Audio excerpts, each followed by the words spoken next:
Bueno, chavos, de alguna manera, ya ahorita vamos a hablar acerca de los monasterios. Es importante que distingamos cuáles son los elementos que marcan la pauta entre cada uno de ellos. Voy a mencionar un artículo que ustedes lo van a poder buscar en Wikipedia, prácticamente se llama vamos a ver aquí, voy a compartir mi pantalla. Vamos a decirlo.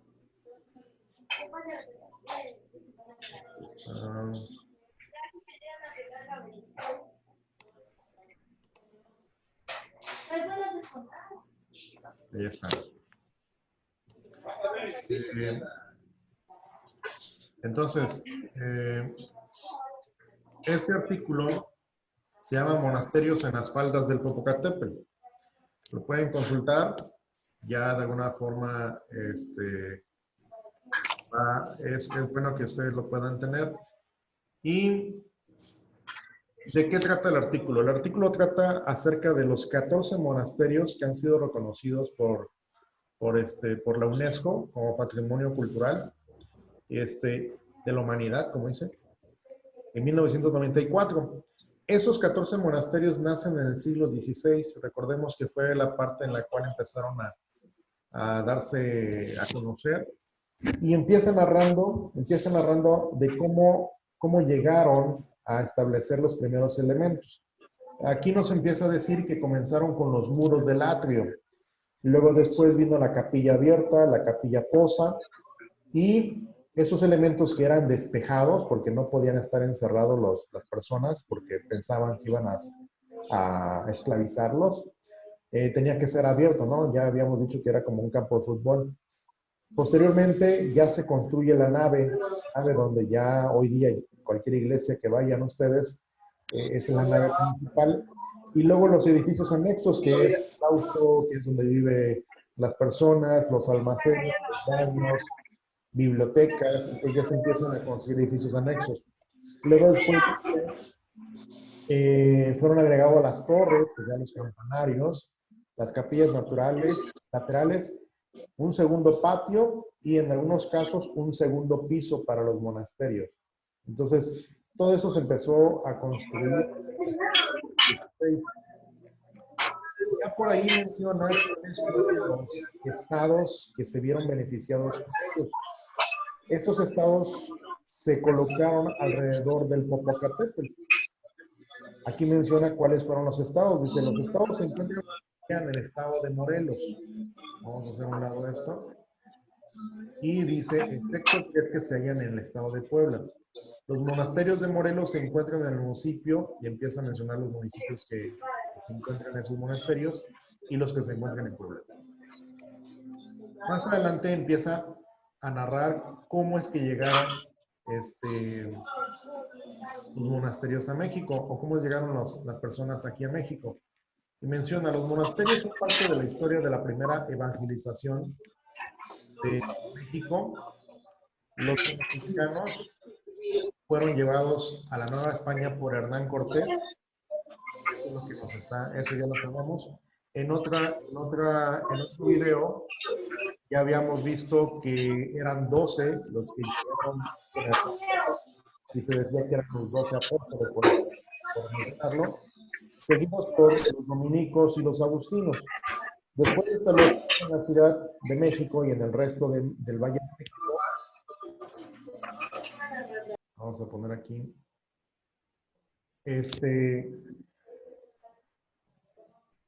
se encargan, dice, los misioneros encargados fueron Juan de Tecto, Juan de Ayora y Pedro de Gante.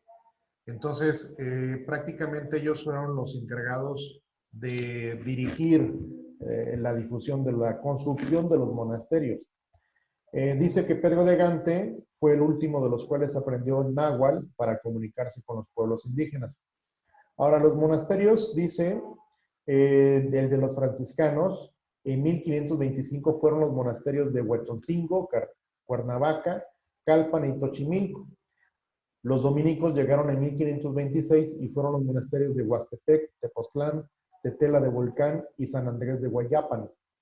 Los agustinos llegaron en 1533 y fundaron los monasterios de Cuiticu, Totolapan, Yecapixtla, Tlayacapan, Atlahuacan y Zacualpan de Amilpas.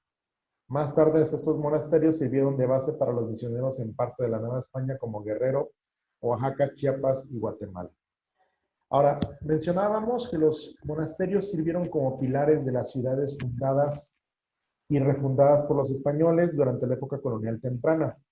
Los monasterios también sirvieron como hospitales, escuelas e instalaciones de almacenamiento de alimentos y agua, con acueductos que a menudo conducen a ellos. Los agustinos no solo evangelizaron, sino también establecieron los primeros centros de enseñanza para los pueblos indígenas. Y los dominicos tuvieron otro propósito. Los dominicos dieron mayor prioridad al desarrollo económico, aprovechando la fertilidad de la tierra. Entonces, esa es la parte que nosotros como arquitectos tenemos que entender. No solamente fue evangelización, fue construcción, fue educación y aparte fue no lo escucho, dice, ¿quién no me escucha? Fernando, ¿dónde estás, Fernando? Los demás, ¿sí me escuchan? ¿Sí me escuchas? No. Que una niña que lo subió en el video que como Dice Fernando. A ver, vamos acá. Tu audio.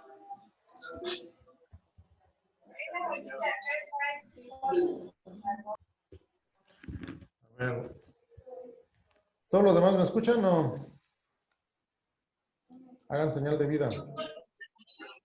Cherky, Sí. sí lo escucho. Bueno, dice, Sí, yo también lo escucho. dice Fernando que no nos escucha. Fernando Nucamendi. ¿Quién También sabe? lo escucho. Sí. Bueno, vamos a ver. Es que está muy raro. Su iPhone no funciona.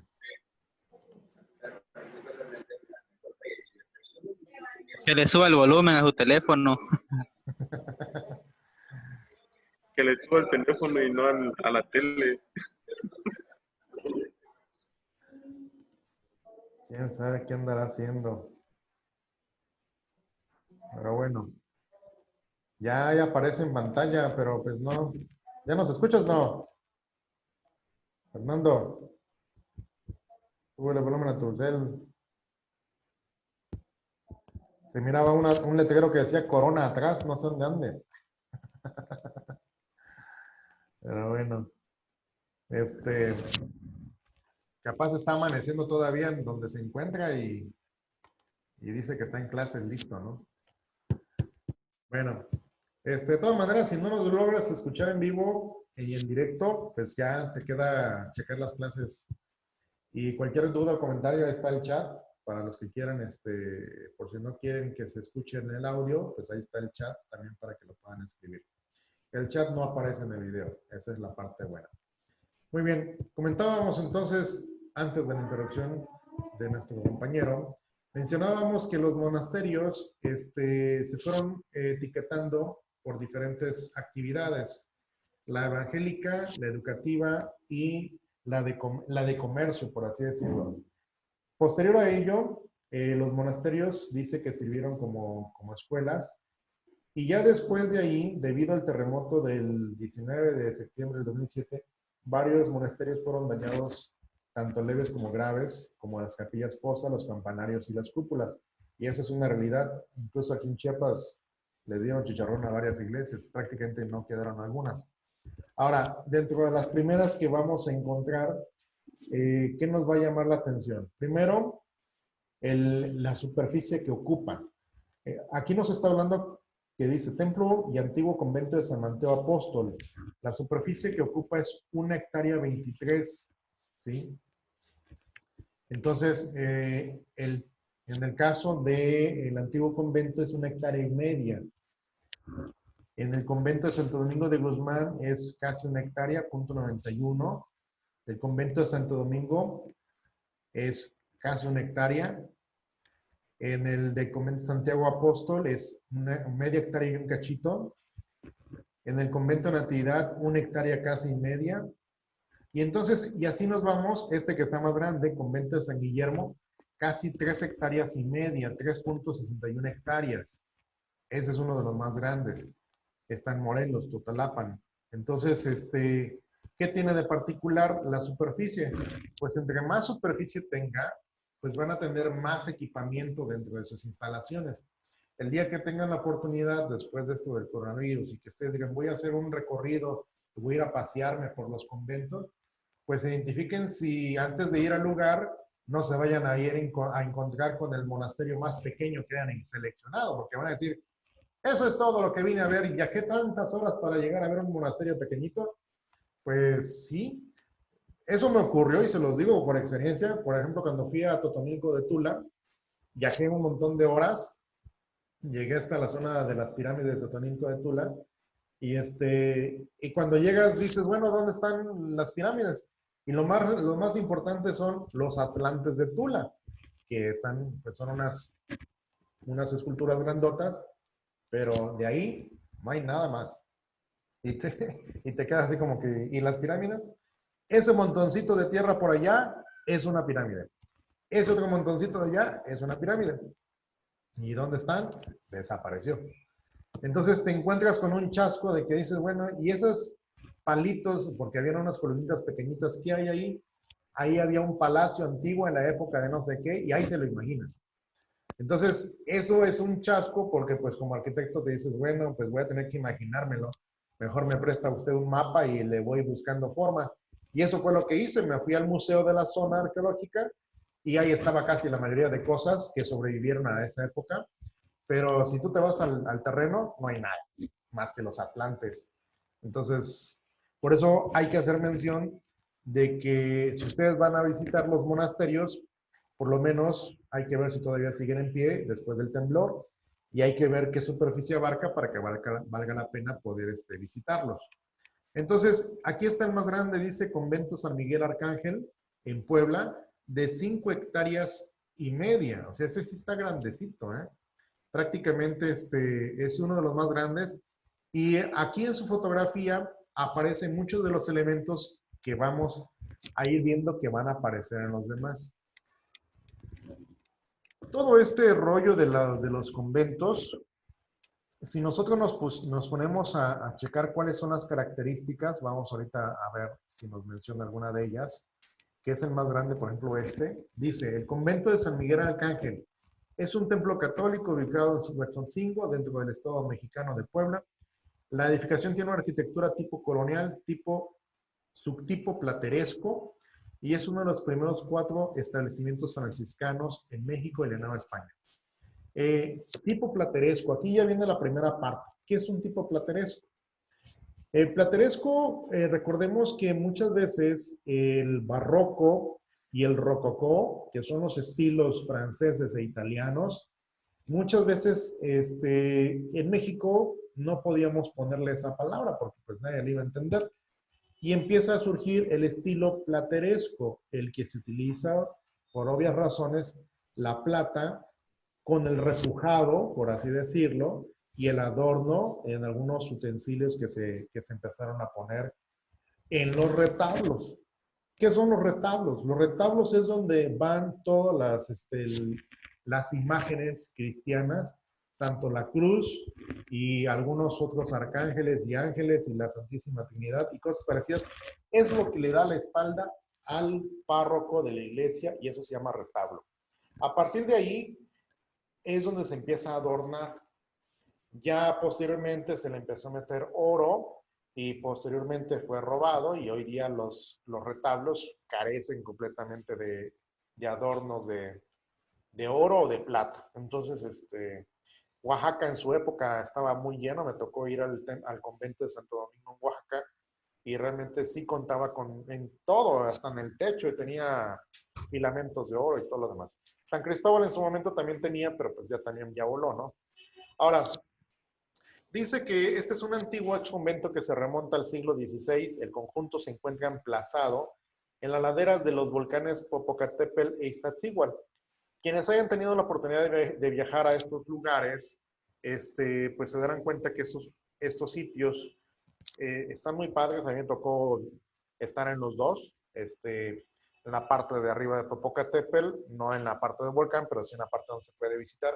Y son lugares bastante agradables. Ahora, hablando de la historia, dice que se empezó a construir en 1526, siendo dirigidas las obras por Juan de Alameda y se terminó en 1570.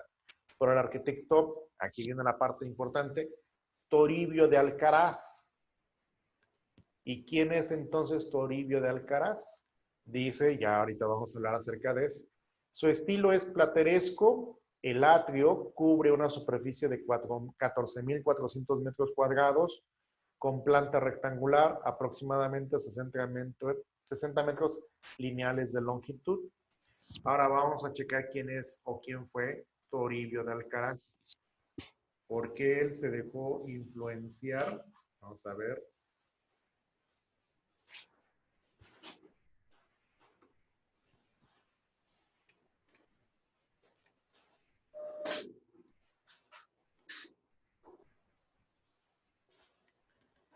Dicen que Alcaraz, Toribio de Alcaraz, 1518, arquitecto español activo de 1544 en el Virreinato de Lima. Vamos a ver si es el mismo, porque parece ser que no es el mismo. Vamos a seguir checando.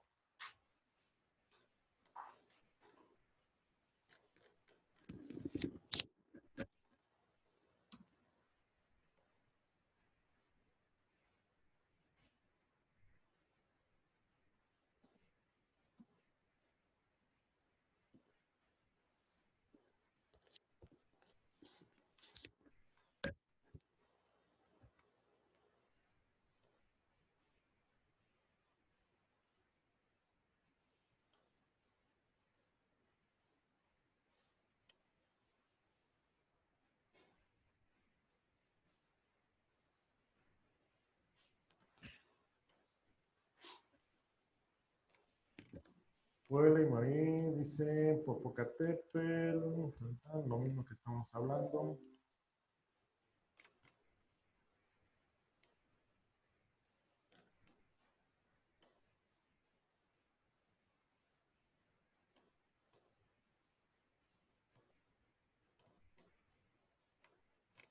Bueno, aquí habla acerca de los conventos. Bueno, esta página está padre, pero pues ahorita no la vamos a checar. ¿Por qué? ¿Por qué está padre? Porque empieza a tomar fotografías de los elementos que más adelante vamos a ver. Desde estos elementos de arcos pequeñitos hasta estas puntas que aparecen aquí de tipo pirámide, son particulares. Aquí aparecen también estas puntitas. Entonces, aquí aparecen otra vez estas puntitas, por eso se los digo. Hay elementos que muchas veces van a hacer copiar y pegar en varios conventos, pero tienen su nombre, ¿eh? No solamente son piramiditas ahí, tienen su nombre. Está padre. Entonces, Ahora era la luz de consolador. aquí miren, ahora sí, como aquí vienen más puntitas, como a algunos les va a gustar más, como ustedes comprenderán, ¿verdad? Entonces, bueno, las vamos a ver. Está padre la página, la voy a guardar. Ya para, tal vez en la próxima clase la checamos. Vamos a ver. Yo creo que entonces, bueno, hablando de quién fue el primer arquitecto, uno de los arquitectos que fue Toribio de Alcaraz, voy a buscar su biografía para que la podamos tener más adelante. Nos menciona cómo hizo el diseño. El patio es de grandes dimensiones, en el centro hay una cruz de piedra y en sus 4 ángulos se encuentran las famosas capillas posas de 5.5 metros de lado. Sí debería de aparecer, ¿eh? Déjenme checar la descripción de las capillas posas, porque ese sí es algo común. Aquí está.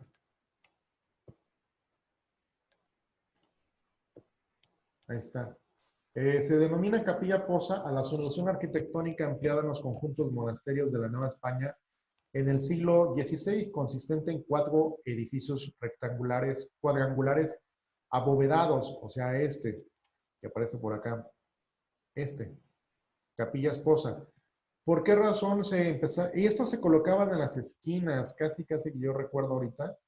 Están muy adornadas, si ustedes se dan cuenta. Vamos a ver que nos cargue el super internet infinito.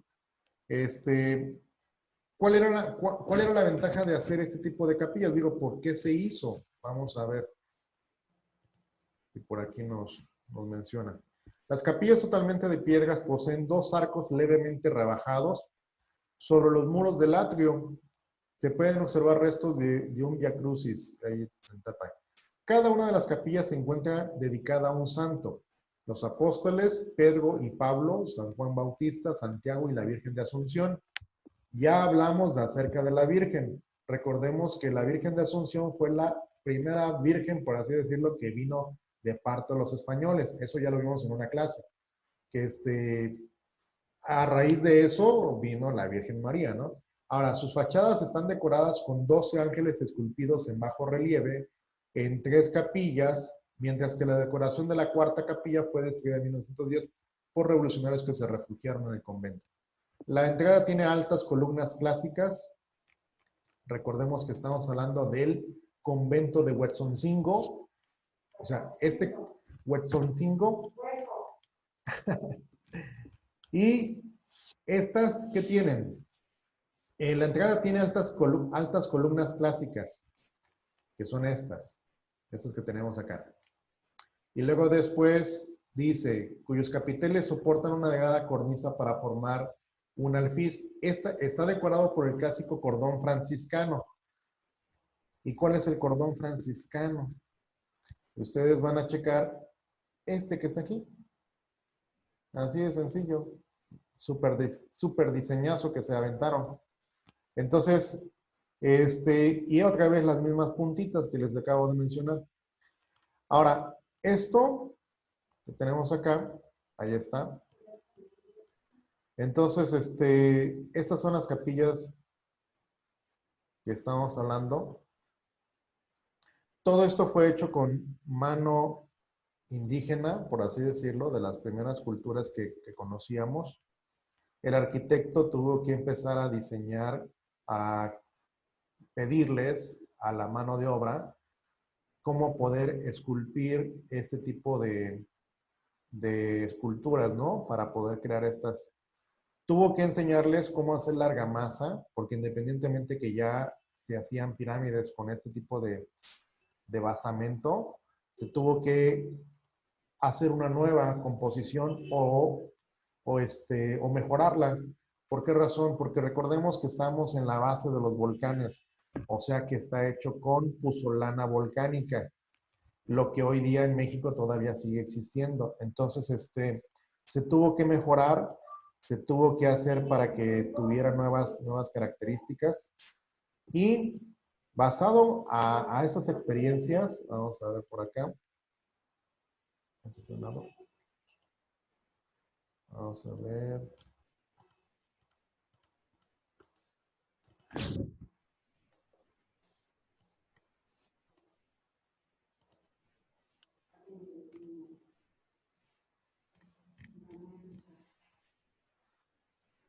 Bueno, luego después, ¿cuál tenemos? Me estorbo aquí.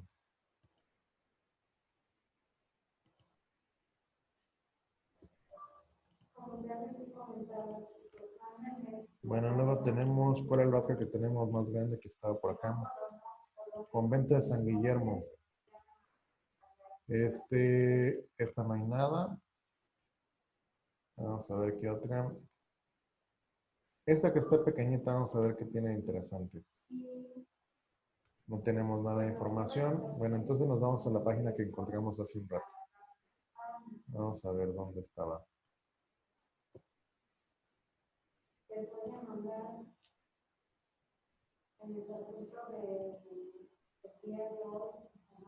Aquí está. Bueno, entonces, nos empieza a mencionar, vamos a ver qué tiene de interesante, esto ya lo vimos. Dice, originalmente convento de María, Asunción de María en Cuernavaca.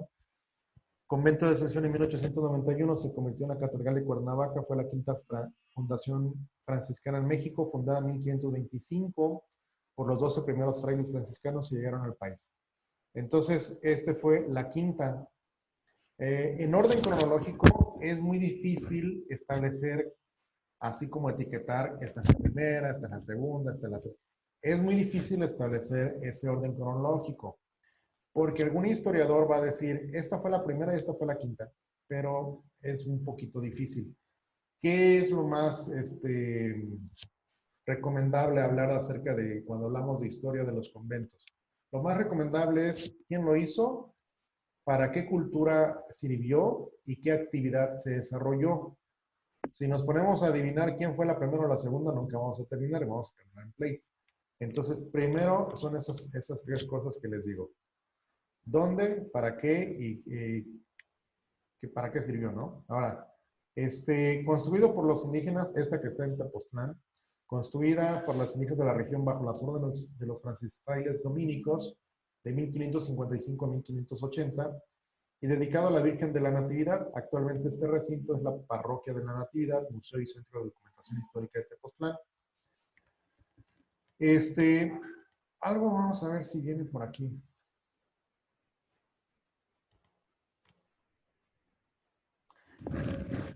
Las iglesias, casi todas, tienen estos que tienen al lado. Estos son los famosos contrafuertes. Esta teoría de los contrafuertes viene del diseño inglés y del diseño europeo. ¿Por qué era necesario colocar los contrafuertes a los costados? Por la altura. Simplemente estas sostienen al muro que va a tener la iglesia o la parroquia o la catedral, como ustedes le quieren llamar. Y entonces se tenía que construir contrafuertes. El contrafuerte más pequeño servía para sostener la parte delantera de la fachada de la iglesia. Y era como unos escalones que sirven para sostener la parte más alta. Ahora, ¿cuántos contrafuertes se tenían que construir y qué tan altos o qué tan anchos? Dependiendo del diseño de la iglesia. El único elemento representativo es que debe tener contrafuertes. Si no tiene contrafuertes, corresponde a otra época y a otro sistema constructivo. Lo vamos a identificar con las demás iglesias. Vamos a ver si lo podemos descubrir. Dice que nos estamos quedando sin tiempo. Bueno, vamos a ver cuánto tiempo nos queda. 9 minutos. Vamos a ver. Dice, el convento de San Juan Tlayacapan. El convento de San Juan Bautista fue fundado por la orden de los agustinos en 1554. Al entrar puedes admirar su gran jardín. Aquí podrás encontrar pinturas murales con las escenas de Asunción y la Virgen María, con sus padres al lado. Podemos admirar el hermoso retablo de la Virgen de la Soledad, un lienzo barroco guadalupano del siglo XVIII. Lienzo guadalupano, quiere decir que ya había aparecido la Virgen de Guadalupe. La fiesta patronal de Tlacayapan el 24 de junio y se celebra como San Guillermo, aquí está en la de San Guillermo Totolapan, dice que fue fundada por los agustinos en 1534 y Guillermo de Malaval es el santo titular de la iglesia. La fachada está decorada con sillares simulados de estuco. ¿Qué son los sillares? Los sillares son estos elementos de piedras que parecen tipo almohadas y ahí nos dice piedra lavada por varias de sus caras. Prácticamente lavada quiere decir que labrada, que fue esculpida de una manera muy, muy suave y que pareciera que fuera hecha con máquina, ¿no? Pero fue a mano. Y medallones con los inogramas IHS y XPS. ¿Qué significa? Es latín, prácticamente muchos de ellos, hoy día incluso lo podemos ver en algunas catedrales en la parte de la fachada y van a poder distinguirse quienes pertenecen a la orden agustina. Hace clases pasadas yo mencionaba que a lo lejos las iglesias, sin que tú pudieras llegarte a pararte en la fachada, a lo lejos la torre, la cruz y si ya estabas un poquito más cerca, las iniciales, te podían mencionar de qué iglesia estaban hablando o qué iglesia estabas próximo a entrar y creada y diseñada por quién. Entonces, ese era un distintivo como una tarjeta de presentación.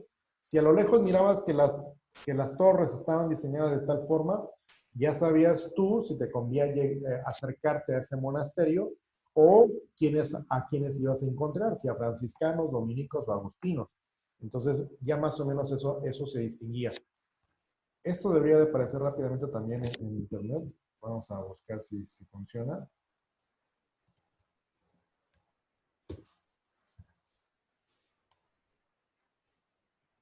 Dice, es un monograma del nombre de Jesucristo, es decir, un cristograma. ¿Sale? Entonces, aquí está. Para otros usos del término, dice, es un monograma, aparece en los primeros siglos de nuestra era a partir del nombre griego de Jesús. Ahí nació. Esta abreviatura iota, eta, sigma, que eso es lo que se utiliza ahí, siendo sustituido de la sigma por la S, pero permanece la eta griega por su similar con la H latina, por eso le digo que es latín, y quedando como lo conocemos ahora. Desde el siglo VI se encuentra la errónea grafía Jesús, que así se pronuncia, Jesús, pero pues es latín, ¿vale? El griego.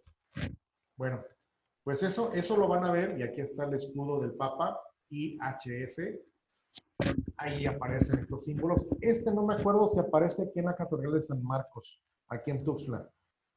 Yo recuerdo que vi algunas iniciales que no me acuerdo cuál, déjenme checar.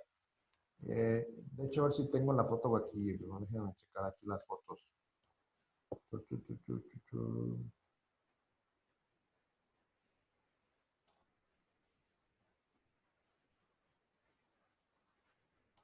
No, aquí está otra inscripción que dice Pax Tibu Marce Evangelista Meus. Es otra inscripción en latín que también aparecen dentro de las iglesias. Pero creo que sí aparece el IHS en algún lado. No me acuerdo dónde lo vi, pero sí, sí creo que sí aparece por acá. Vamos a ver si está por este lado.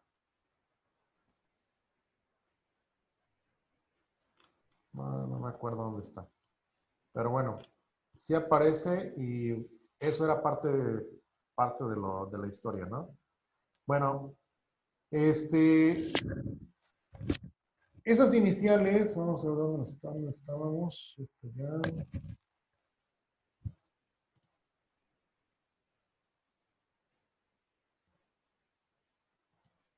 Aquí está. Entonces, estábamos hablando de que dice uno de los atractivos para los visitantes que mantienen el espacio de su huerta y el traspasar sus puertas reina una paz total, ¿no? Ahora, San Mateo Apóstolo Atlahuacan dice que es uno de los mejores conservados de la región y el mejor ejemplo de la arquitectura almenada. Tan, tan, tan, tan. ¿Qué es arquitectura almenada? Y aquí es donde ya vamos a ir apareciendo unas cositas. Dice arquitectura almenada. Ahorita lo vamos a buscar. Fundado por la Orden de los Agustinos en el 1570. Está formado por un atrio perfectamente delimitado, capillas fosa y el claustro de 2 niveles. Esta arquitectura almenada debería de aparecer también aquí rápidamente en internet. Aquí está.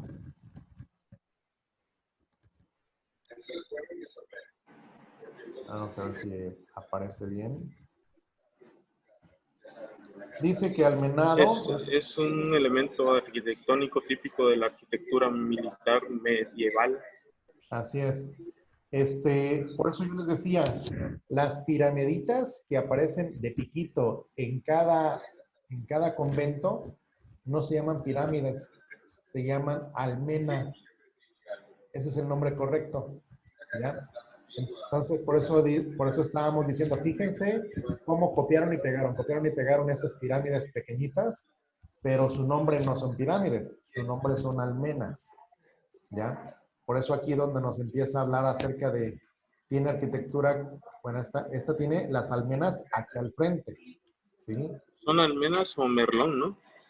Sí, entonces, Vamos a ver si viene otro tipo de definición por acá. Aquí viene una imagen, a ver si tiene algo de importante esta. Merlón, ¿sí? Que son estos piquitos. Pero los merlón son los espacios donde tú sales a ver. O sea, que te puedes parar así como los arqueros que pasan en las películas. Y las almenas solamente son ornamentos. Ese hace un poquito la diferencia. Entonces, muchos dijeran, es que es casi lo mismo. No, porque uno sí te parabas a ver y en el otro no te parabas a ver, era una decoración. Entonces, ese hace la pequeña diferencia. Vamos a ver, por acá aparece otro. Aquí está una almena, dice. Dice, una almena o merlón es un elemento arquitectónico tipo arquitectura medieval. Dice que es más o menos así, pero en los monasterios no se paraban a ver. Prácticamente eran nada más decorativo. Diferentes formas, dice, las almenas que tienen la parte superior cuadrada, las almenas livianas que tienen de forma de golondrina, y dice escalonadas de la puerta de Babilonia, almenas arqueadas, almenas escalonadas, almenas piramidales, que estas son las que se copiaron. En aquel entonces consultaron en YouTube, vieron ahí la imagen y lo copiaron en los conventos. Entonces, las almenas gibelinas, las almenas güelfas de Castillo de Génova, las almenas de fantasía de la Torre de Palacete, las almenas en España. Entonces, ahora sí, la respuesta a la pregunta, ¿cómo se llaman esos piquitos que están en las iglesias de los monasterios? Almenas. ¿Para qué servían? Dependiendo. Algunas eran de observatorio y algunas nada más eran decorativas. Entonces, aquí dice, la función principal era la defensa. Sí, pero los que podían verse. Los que no podían verse nada más eran decorativas. ¿Se llegó al abuso de ello? Sí, prácticamente muchos de ellos se logró exagerar en las iglesias. Bueno, jóvenes, estábamos checando con los demás grupos que eso de regresarnos a una clase y a otra, pues ya ahorita estamos en otra clase. Vamos a terminar con este video y ya lo voy a subir a YouTube y ya ustedes lo pueden ver. Pero yo creo que las clases las vamos a dejar de 40 y